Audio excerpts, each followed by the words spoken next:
आप सबको जय मसीह की Bible stories Hindi YouTube channel पर आप सबका स्वागत है।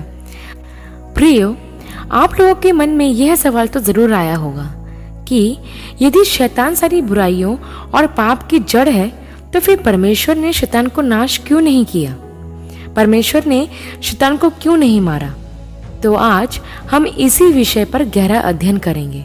इससे पहले प्रियो कि हम वीडियो को शुरू करें, आप हमारे Bible stories Hindi YouTube channel को सब्सक्राइब करना और बेल आइकन को दबाना ना भूलिएगा। तो आइए प्रियो, हम वीडियो को शुरू करते हैं। प्रियो, इससे पहले कि हम यह जानें कि परमेश्वर ने शैतान का नाश क्यों नहीं किया, हमें शैतान की सृष्टि के बारे में जानना जरूरी है। बाइबल हमें बताती है कि इससे पहले कि शैतान बनता, वह एक स्वर्गदूत था। इससे पहले कि परमेश्वर पृथ्वी को बनाते, उन्होंने स्वर्गदूतों की रचना की। अर्थात आदि में जब परमेश्वर ने स्वर्ग को रचा, तब उस समय उन्होंने स्वर्गदूतों की भी रचना की। स्वर्गदूतों की रचना पृथ्वी की रचना से भी पहले हुई। बाइबल हमें यह भी बताती है कि लूसीफर, जो बाद में शैतान बना, वह प्रधान स्वर्गदूतों में से एक था। यह यहेजकेल नबी की पुस्तक और उसके 28 अध्याय के 12 से 15 वचन में लिखा है कि लूसीफर सर्वांग सुंदर एवं बुद्धि से भरपूर था। वह तरह तरह के आभूषणों से सुसज्जित था। जब वह चलता था तो उसमें से सुंदर ध्वनि निकलती थी। जिस दिन वह सिरजा गया था, उस दिन उसमें कोई भी कुटिलता नहीं थी। वह अभिषिक्त करूब था जो परमेश्वर के पवित्र पर्वत पर रहता था। लेकिन एक दिन उसने यह सोचा कि मैं अपना सिंहासन परमेश्वर के सिंहासन से ऊंचा करूंगा और परम प्रधान के तुल्य हो जाऊंगा। प्रियो, उसके मन में घमंड और अहंकार आ गया, क्योंकि परमेश्वर ने स्वर्गदूतों को भी स्वतंत्र इच्छा दी थी ताकि वे चुनाव कर सके, जैसे परमेश्वर ने मनुष्य को स्वतंत्र इच्छा दी है। लेकिन जैसे ही लूसीफर ने ऐसा विचार किया तो परमेश्वर ने उसे स्वर्ग से नीचे गिरा दिया और उसकी सारी सुंदरता छीन ली। प्रियो, अब आप यहाँ सोच रहे होंगे कि जब परमेश्वर ने लूसीफर को स्वर्ग से नीचे गिराया, तभी उसे क्यों नहीं मारा। तो मैं आपको बता दूं प्रियो कि स्वर्गदूत जब रचे गए थे, तब परमेश्वर ने उन्हें अपने जैसा अमर अर्थात कभी ना मरने वाली या कभी ना नष्ट होने वाली देह प्रदान की। मतलब स्वर्गदूतों की रचना अविनाशी देह के साथ हुई, जिसे कोई नहीं मार सकता। इसलिए परमेश्वर ने जब लूसीफर को स्वर्ग से नीचे गिराया और जब वह शैतान बना, तो परमेश्वर ने उसके लिए एक जगह तैयार की, जिसे नर्क, अथाह कुंड या हेल कहते हैं। मत्ती के सुसमाचार और उसके 25 अध्याय के 41 वचन में लिखा है कि प्रभु यीशु अपने बाई ओर वालों से कहेंगे कि हे श्रापित लोगों, मेरे सामने से उस अनंत आग में चले जाओ जो शैतान और उसके दूतों के लिए तैयार की गई है।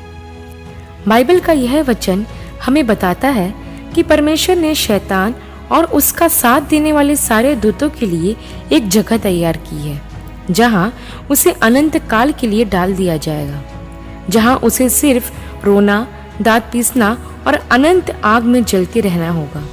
लेकिन अब सवाल यह है कि जब परमेश्वर ने शैतान व उसके दूतों के लिए नर्क को तैयार किया है, तो परमेश्वर शैतान को उस नर्क में क्यों नहीं डाल देते? क्यों परमेश्वर एक ही बार में उसका किस्सा खत्म नहीं कर देते? तो मैं आपको बता दूं प्रियो कि हमसे ज्यादा बुद्धिमान हमारे परमेश्वर हैं। यदि परमेश्वर ने शैतान को पृथ्वी पर रखा है तो जरूर उसकी कोई वजह होगी। प्रियो, असल में परमेश्वर शैतान के कामों के द्वारा बहुत सी बातें हासिल करते हैं। परमेश्वर पृथ्वी पर शैतान को इतनी दुष्टता, हानि व पीड़ा पहुंचाने का काम इसलिए करने देते हैं क्योंकि इनके द्वारा वह लोगों को परमेश्वर की तरफ मन फिराने का मौका दे सके। क्या आपने कभी इस बात पर गौर किया है कि जब तक मनुष्य आरामदायक जिंदगी गुजार रहे होते हैं, जिसमें ना कोई बीमारी, ना कोई तकलीफ, ना गरीबी, ना दुख होता, तो शायद ही वे परमेश्वर को याद करते। प्रियो, परमेश्वर जो कुछ भी होने देते हैं, उसके पीछे उनका एक उद्देश्य होता है। पुराने नियम में हमें घटना देखते हैं कि जब इज़राइल के लोग जंगल में थे और जब वे परमेश्वर को भूल गए थे तो उनके बीच में अचानक जहरीले सांप निकल आए जो उनको डसने लगे। तब परमेश्वर की आज्ञा पाकर मूसा ने पीतल का एक सांप बनाया और उसे ऊंचे पर टंगाया ताकि जो कोई उसे देखे उसके प्राण बच जाए। तब जितनों ने उस पीतल के सांप की ओर देखा वो बच गए। प्रियो, क्या आपने कभी ये सोचा है कि अगर वो सांप इज़राइल के लोगों के बीच में आकर उनको नहीं डसते तो क्या इज़राइल के लोग मन फिराते? लेकिन परमेश्वर ने ऐसा इसलिए होने दिया ताकि परमेश्वर की प्रजा के लोग परमेश्वर को स्मरण रखें। प्रियो, ऐसे कई लोग होते हैं जो परमेश्वर के बारे में तब तक नहीं सोचते जब तक किसी गंभीर बीमारी के कारण वे अस्पताल ना चले जाएं। तब फिर उन्हें अचानक परमेश्वर की याद आती है और वे मन फिराकर परमेश्वर को पुकारते हैं। प्रियो, कहने का अर्थ यह है कि परमेश्वर शैतान को हम सब के जीवन में काम करने की अनुमति इसलिए देते हैं ताकि हम अपना मन फिराएं और परमेश्वर की ओर वापस फिर जाएं। एक और बात प्रियो जो हमें यह समझने में मदद करती है कि परमेश्वर ने शैतान को नष्ट क्यों नहीं किया, वह है प्रेम। आप सोच कर देखें कि यदि परमेश्वर उसी समय शैतान और उसके साथ विद्रोह करने वाले स्वर्गदूतों को नाश कर देता तो स्वर्ग के बाकी स्वर्गदूत इसे देखकर डर जाते और फिर वह परमेश्वर की सेवा डर डर के करते। फिर उस सेवा में प्रेम नहीं, सिर्फ डर होता। उन्हें भय होता कि कहीं परमेश्वर उन विद्रोह करने वालों दूतों के समान हमें भी नष्ट ना कर दे। परमेश्वर यह प्रमाणित करना चाहते थे कि वे प्रेमी परमेश्वर हैं, इसलिए उन्होंने शैतान के विद्रोह को सहन किया और उसे तुरंत नष्ट नहीं किया। परमेश्वर स्वर्ग में मौजूद बाकी स्वर्गदूतों को यह बताना चाहते थे कि पाप क्या कर सकता है। परमेश्वर बताना चाहते थे कि पापियों के प्रति उनका प्यार कितना गहरा है। वह बताना चाहते थे कि वह हमसे इतना प्यार करते हैं कि उन्होंने अपने बेटे प्रभु यीशु को भी क्रूस पर बलिदान होने के लिए भेज दिया। शैतान कहता है कि परमेश्वर प्रेम नहीं करते, लेकिन परमेश्वर ने प्रभु यीशु में अपना प्रेम प्रकट करके दिखाया। शैतान कहता है कि परमेश्वर न्यायी नहीं है, उसने व्यवस्था के रूप में कठोर कानून दिए हैं, लेकिन परमेश्वर ने व्यवस्था बदलने की बजाय अपने पुत्र को भेजकर व्यवस्था को पूरा कर दिया और अनुग्रह की एक नई व्यवस्था मनुष्य को दी। शैतान कहता है कि परमेश्वर दयालु नहीं है, लेकिन परमेश्वर ने यीशु मसीह के द्वारा यह साबित कर दिया कि वह कितने दयालु हैं, क्योंकि जब हम पापी ही थे तब प्रभु यीशु मसीह हमारे पापों के लिए मरे। प्रियो, एक बात हमेशा ध्यान रखें कि परमेश्वर किसी को भी अपनी सेवा के लिए मजबूर नहीं करता। वह नहीं चाहता कि हम चर्च में उसकी आराधना करने डर की वजह से जाएं, बल्कि वह चाहता है कि हम उसकी सेवा प्रेम से करें। इसलिए परमेश्वर ने वचनों में हमसे सबसे पहली और मुख्य आज्ञा यही दी कि हम अपने सारे मन, अपने सारे प्राण और अपनी सारी बुद्धि से परमेश्वर से प्रेम करें। परमेश्वर की इच्छा है कि हम सबसे ज्यादा उससे प्रेम करें और प्रेम से ही उसकी सेवा करें। यह परमेश्वर का प्रेम ही है जिस वजह से वह धीरज धरे हुए हैं, ताकि हर एक को मन फिराव का मौका मिले और एक भी नाश ना हो। प्रियो, अब आप सोच रहे होंगे कि फिर परमेश्वर शैतान का नाश कब करेंगे।